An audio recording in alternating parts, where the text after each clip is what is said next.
When we look at the main decisions which a finance manager is taking, one of the important decisions, so there are basically three important decisions which he is involved into: financing decision, investment decision, and dividend decision.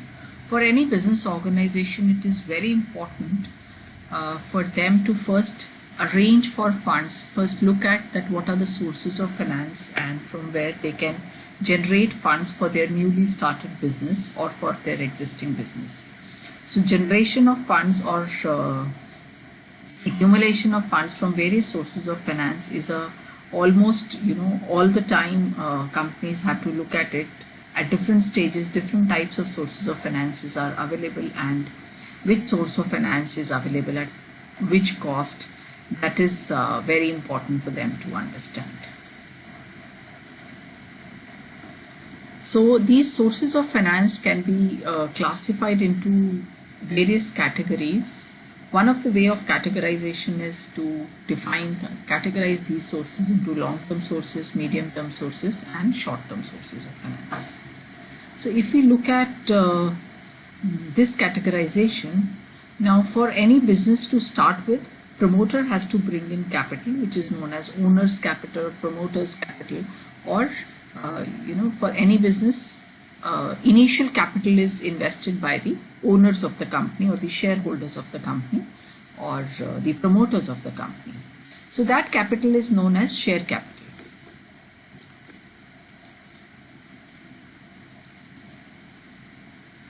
And all those initial promoters or shareholders or equity owners of the company or owners of the company who invest, who bring in the capital in the company form of organization, they are known as equity shareholders.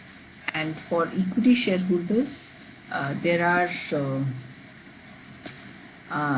different, they are the real owners of the company, and they get the ownership right as well as they get the decision making right in the company for the amount of money which they have invested in the company, which is divided into different shares, and each share has a face value, and these shares are available at a they are available at a price, and these are the shares which are shown in the balance sheet of the company at book value. So there are different sources of finance which an owner can bring into the company. As an owner's capital, the capital can be classified into share capital or known as equity shares. Then there are preference shares. So preference shares are also invested by the owners of the company, and then there are retained earnings. So when we say that the equity shares or when we talk about the stock market, the shares which are traded in the stock market are the equity shares, and otherwise there can be bonds or preference shares also that are traded. But these shares which are available in the stock market, so anybody can buy or sell them and can become equity shareholder of the company for the number of shares he has purchased for that company. So if you are an equity shareholder of a company, you may be at the time of IPO you have invested in a company, at the time of initial public offer if you have invested in the company, and you have thus become the owner or the shareholder of the company for certain number of shares which you have purchased. So you will be allowed to participate in the decision making of the company as an equity shareholder. How do these equity shareholders participate in the decision making? So for every company, annually they must have at least one annual general meeting. So in the annual general meeting, all the important decisions of the companies are taken. And at that point of time, the shareholders can cast their vote for choosing the shareholders, for choosing the board of directors and the top management of the company. And this is how when on routine basis, those elected members or those chosen members out of the shareholders who become the managing director or CEO of the company or the board of directors of the company. So throughout the year, those people are going to take decisions on behalf of the equity shareholders. So that is how indirectly when these equity shareholders, whosoever, they choose their the management of the company, so that management will take decisions on behalf of the shareholders. The second type of shares which a company can issue is known as preference shares. Now these preference shareholders are also the owners of the company, but these preference shareholders, they do not get the voting right in the company. So if you know, or if you remember, in accounting you have studied about balance sheet, you have studied about the capital, share capital of the company, and the types of share capital. So going back to that reference only, so if you look at these preference shares, so they get certain, their name suggests that they have some preference. So they get certain preferential rights in the company. That is why they are known as preference shareholders. Now, what happens that these equity shareholders, they are the real owners of the company, and whenever the company will whenever the company at the end of the year will earn a profit, this profit gets distributed amongst the shareholders. Which shareholder will get how much profit depends upon the dividend policy of the company. So the profits gets equally distributed to all equity shareholders. So that means at the end of the year, if you are an equity shareholder of a company, you will get some profit which will be shared by the company to each shareholder for the amount of number of shares a person has purchased in the company. In case you people want to ask anything, you can interrupt me and ask and solve your queries, although you may find that these topics are like being repetitive, but there are certain students in the class who have come from a non-commerce background who have no idea about it. So in case you have any question or query in mind, just interrupt me there only, and I'll discuss with you. So these equity shareholders, they, the dividend is declared by the company at the end of the year after the profit is earned, and whatever is the dividend percentage, the shareholders get the profit in their account based on number of shares they possess. Now, before paying the equity shareholder the dividend, after paying the taxes, whatever profit remains, if a company has preference shareholders, so preference shareholders, they get a fixed rate of dividend. So when these preference shareholders, preference shares are issued by the company, they are issued at a rate of dividend. So it is initially only declared that what is the rate of dividend that the preference shareholders are going to get. So one difference of preference shareholder from equity shareholder is that they get a fixed rate of dividend and they get a preference in getting the dividend.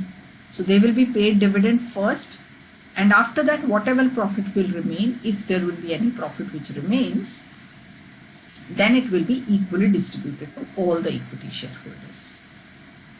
And third way how preference shareholders are different from equity shareholder is that these preference shareholders, at the time of liquidation of the company, if the company is shutting down its business or it has been declared bankrupt or due to any reason it is getting liquidated, so at that point of time, the money, all the shareholders will get their money back because the company is closing down its business or the company is liquidating. So at that point of time, preference shareholders will be paid their money first, and after that whatever money will be remaining, that will be distributed to equity shareholders. So these are three ways how preference shareholders are different from equity shareholders, but they are not the real owners of the company. They just contribute the capital, but they do not participate in decision making of the company. So that is why equity shareholders are known as real owners of the company, but preference shareholders are not the real owners of the company. They are just the owners of the company for the amount of money which they have invested in the company. Third source of finance which can be possible for an existing company, which is a long-term source of finance, is retained earnings. So there can be companies who have earned profit in initial few years, but they do not distribute their profit to the shareholders, and even the shareholders are not interested in keeping the profit in their pocket. They won't let the company grow. So the companies in that case can think of not distributing the dividend, not distributing the profit which they have earned during the year, but to retain it. So that profit which is plowed back by the company, or it is retained by the company for its future expansion purposes, and not distribute to equity shareholders, because in a company is at a growing stage, so they may decide that let's not give any profit to the shareholders, but let's keep it and let's grow our business to a higher level, and then we'll distribute the profit. So that is retained earnings. So this is, you can say, one of the cheapest source of finance, or a source of finance where you can get money for without any burden of giving it back to anyone, although all the money which company has ultimately belongs to the equity shareholder after all the payments have been made. Now these are three sources which are known as owned sources of owner's capital for the company. Then comes the borrowed capital for the company. The company can borrow money for the long term. For that, a company can issue debentures or bonds. Now what are these debentures or bonds? You must have studied it earlier in the previous semester as well. But just to briefly describe it to you again.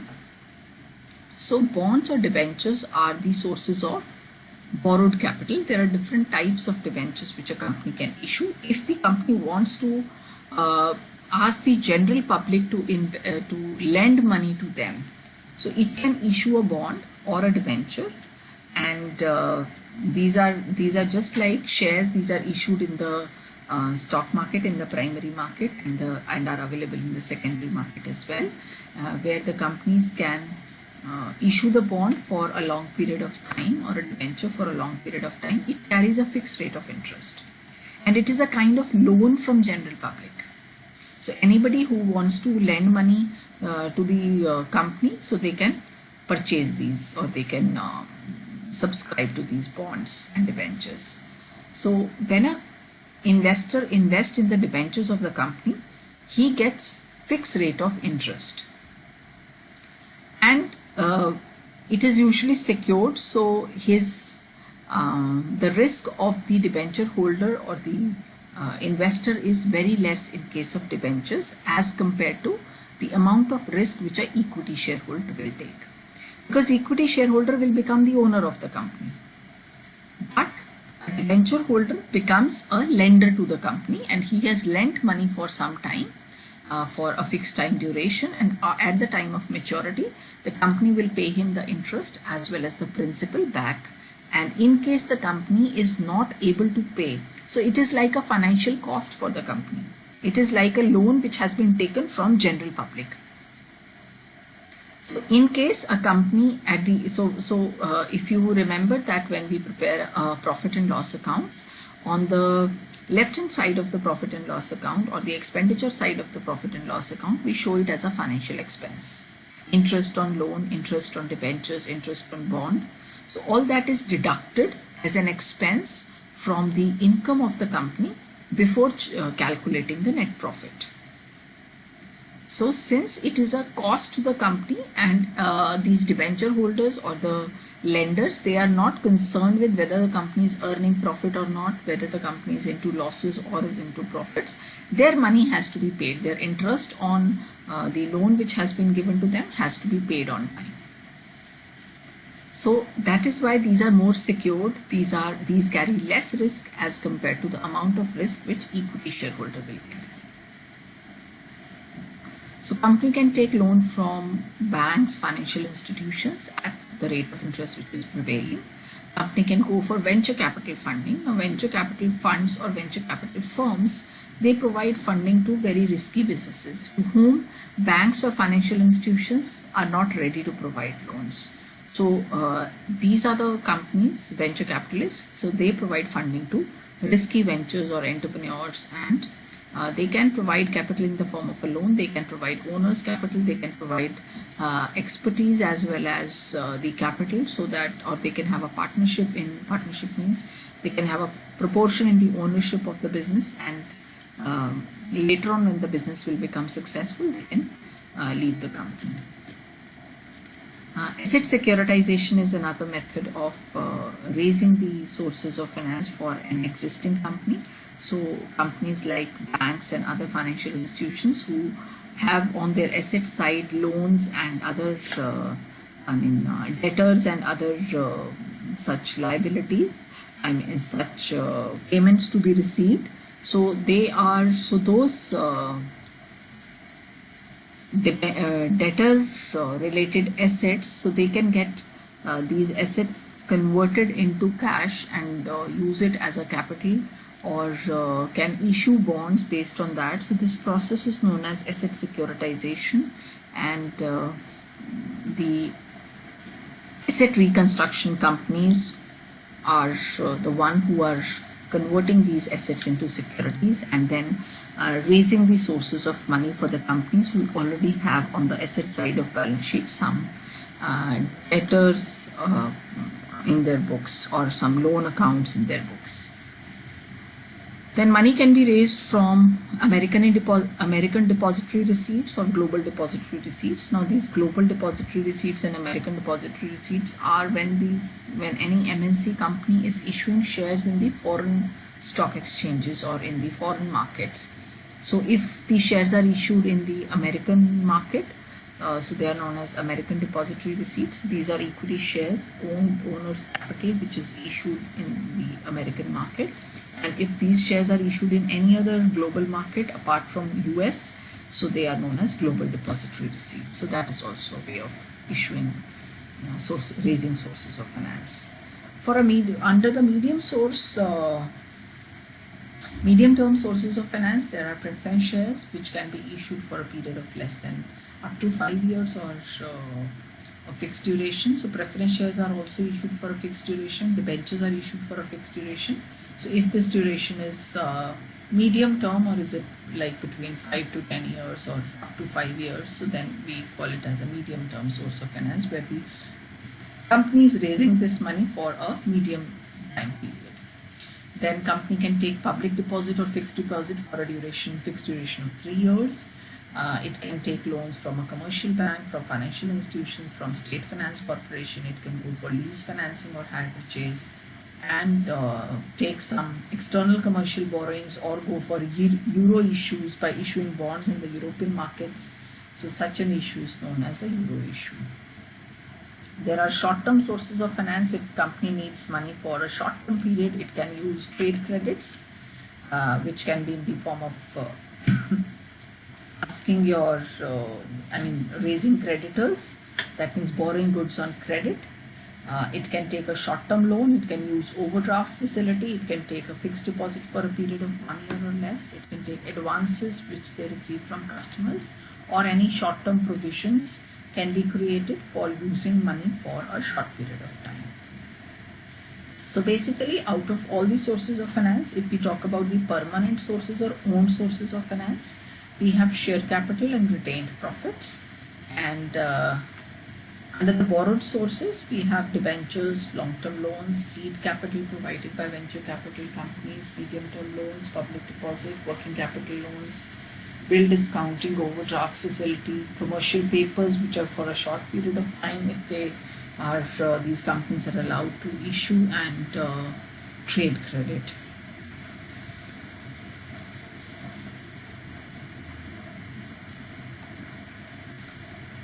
So this is all about the sources of finance.